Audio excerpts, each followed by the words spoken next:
कब्रिस्तान जाने वाली ख़वातीन के लिए क्या पैगाम है? देखो, मना किया गया है ख़वातीन को और बच्चों को कब्रिस्तान में जाने से, लेकिन मजबूरन अगर जाना भी पड़े तो हिफाजत की दुआएं मौजूद है।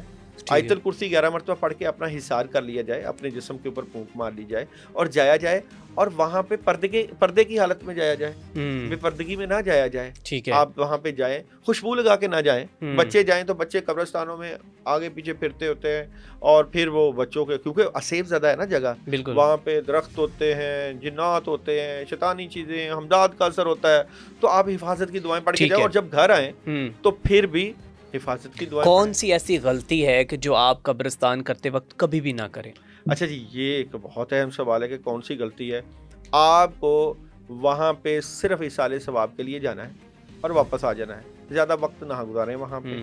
और दूसरी बात ये कि वहाँ पे कोई ऐसी हरकत ना करें जिससे, जैसे कि कई लोग जो है कब्रों के ऊपर से टापते हैं बिल्कुल। और कब्रों की बेहुरमती करते हैं। बाज़ औक़ात आते जाते जगह नहीं होती, कब्रें साथ साथ होती हैं, तो और कहीं कब्रों साइड पर दरख्त के नीचे इस्तिंजा कर देते हैं से या वो तो है ही मना।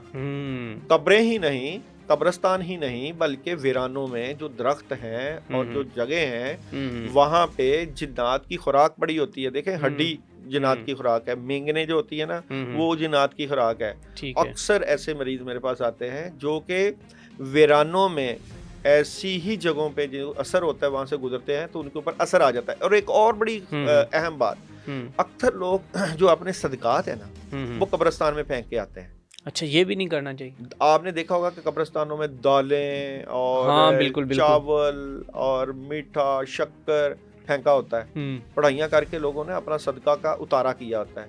लोग कब्रिस्तानों में जाते हैं ना, तो उन्हीं सदकों से ऊपर से गुजरते हैं। अब जो उनका असर उतरा होता है, वही असर उन पे भी आ जाता है। वो बड़े हैरानकुन होते हैं कि ये हमें, हमारा कौन दुश्मन है, हम पे कौन अमल करेगा, हम पे कैसे असर आएगा, हमें किसी ने क्या कहना। तो भाई, जो सदका किसी का, आपका देखो ना, सदका खाना भी बना है, जो लोग हकदार हैं उनको खाना चाहिए। अच्छा, यहाँ सदके पे मैं एक बड़ा अहम वाक़या आपके पास लेकर आया हूँ।